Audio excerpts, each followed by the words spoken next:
Two balls and a strike to count on Taylor. Reyes fires, swinging a drive, deep left field. It's his way back. Walk the ball. Chris Taylor.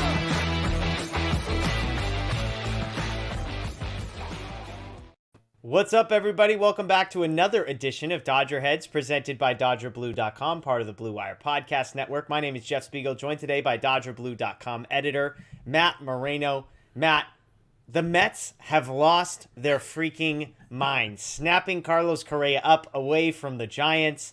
They've spent something like $800 million this offseason if you add up all of the contracts.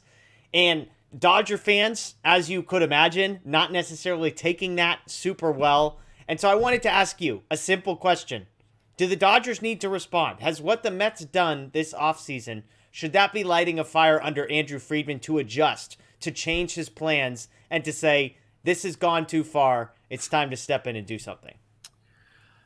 I mean, on one hand, you sort of, I feel like yes, only because the Dodgers, the roster needs to improve in general, not necessarily specifically to the Mets. So I'm kind of hedging and answering your question there.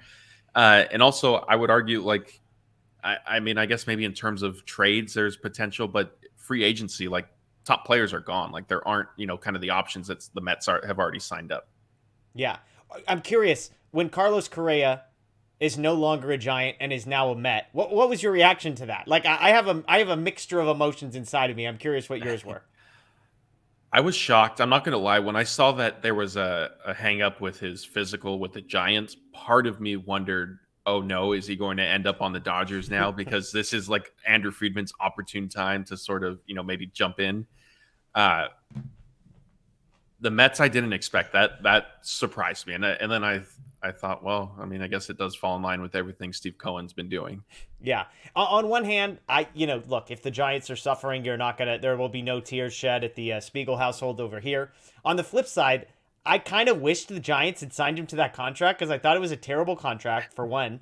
And two, I just didn't think the Giants were going to be good anyways. So it was kind of cool, sign Carlos Correa for a really terrible contract during a 2 or 3 year stretch where you're not going to be very good anyways, and then all of the bad years are going to come when you're not competitive. So that piece I was mixed on. The Mets, it's just funny to me. It was pointed out, and you and I are in a group chat, and this was shared, the Mets kind of, it's weird. You look at all the money you spent, they're like, oh my gosh, there's a super team building. And on the flip side, you're they swapped out DeGrom for Verlander. Scherzer's a year older. Verlander's a year older. They swapped out the middle of their rotation for a different middle of the rotation.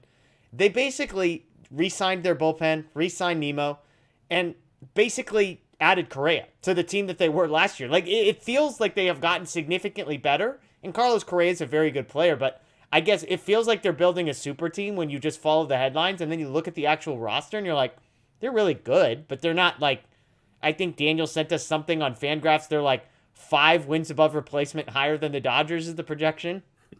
Yeah, that wasn't what I would have expected. And definitely it's not, I don't think it's a conclusion many have sort of come to when you, like you said, you see the numbers being thrown around and everything, and I think another thing that's interesting too is Steve Cohen and the Mets collectively are getting praised by a lot of, whether reporters or fans for saying, this is how you're supposed to do it. Who cares about the luxury tax, this and that. Whereas I do feel whenever the Dodgers have, maybe spent on one player, it's oh, there they go again, trying to buy a World Series. And so I just the perspective and why it's so different is interesting. I mean, I don't know the answer to that. The Mets are in New York, they're a big market. It's not maybe the Padres, the little engine that good for them for trying to, really step up this offseason and spend. These are the Mets, and it's a big market team, just like the Dodgers are, and they have spent more than the Dodgers have. Yeah, I agree with you. The Padres, it's a great story, aside from it being the Padres, because it is a smaller market, and they're going out and spending, and they're taking big swings, and it's kind of a big FU to, every other small market team. Yeah, you're saying you can't do this? Here are the Padres. They're doing it, and they're being successful while doing it, Whereas if the Dodgers do it, everybody can write it off and say, oh, well, they have the biggest fan base and the biggest stadium and the highest attendance and the LA market and their TV deal. And the same could be said to the Mets. So I agree, though. It does feel like there is praise for Steve Cohen that has been equally critical of the Dodgers. Now, there's a whole nother conversation here about owners spending and whether or not every team should be doing what Steve Cohen and the Mets are doing. But that we'll save that one for another video. But just to circle back to the initial question, I agree with your assessment. I think the Dodgers don't have to respond to the Mets. First of all, it's not a divisional opponent, so the Mets do not come into play until you get into the postseason. And second of all, there's not very much they can do outside of trades. The Dodgers have made conscious decisions that have landed them exactly where they are. It doesn't mean they weren't in on some of these other guys, but they've set limits that made it very within reason that they weren't going to get those guys. And they must have been okay with that. As Clayton Kershaw said, we trust Andrew Friedman and let the process play itself out. And so we'll see. You and I have talked about, we think there's a trade coming, but what that trade is and how big, is it for a center fielder that's a project that can play a little bit of defense, but the bat is a question mark? Or is it for a Tim Anderson type or a Corbin Burns type? I mean, there is a range of outcomes, and I don't think any of us would be surprised by any of them. But again, to answer the question, the Mets losing their mind, should this adjust to affect the Dodgers' plans? I think you and I are in agreement that no, this is what it is. I would say the Mets are better, but not dramatically better than they were last season, and the Dodgers were a lot better than the Mets last year. And so I would say the Mets are more talented than the Dodgers. The Padres are more talented than the Dodgers, but once you get past those two teams in the National League, is there anybody else that jumps out at you and terrifies you, Matt?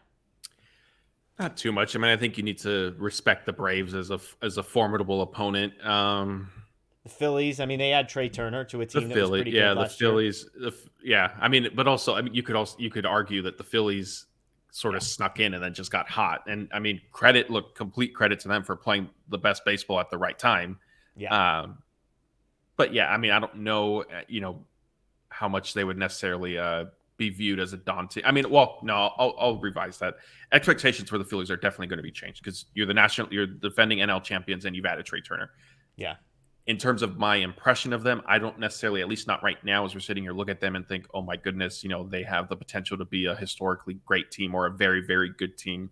I would probably put them a tier below the Mets right now. And, maybe this clip will get replayed about a year from now. Yeah, I mean, according to Fangraphs, the Mets projecting 53.4 wins above replacement, Padres 52.5, Braves 50.6, Dodgers fourth in the National League at 47.7. The Cardinals actually behind the Dodgers at 46.7. So, look, it's going to be an interesting season. We'll leave it at that for the purposes of this video. But kudos to the Mets for going out, making things interesting. Steve Cohen splashing his cash around, doing what every team wishes their owner would do, what Dodgers owners have done for multiple years. But as we've talked about, unfortunately, deciding not to do it this offseason. That's Matt. My name's Jeff. As always, please subscribe, ring the notification bell below, and comment. Let us know what you think. If the Dodgers need to go out and do something, are you excited to see the young guys, or do they need to step it up and make a big, splashy trade? That's Matt. I'm Jeff. As always, enjoy the rest of your day. And of course, go Dodgers.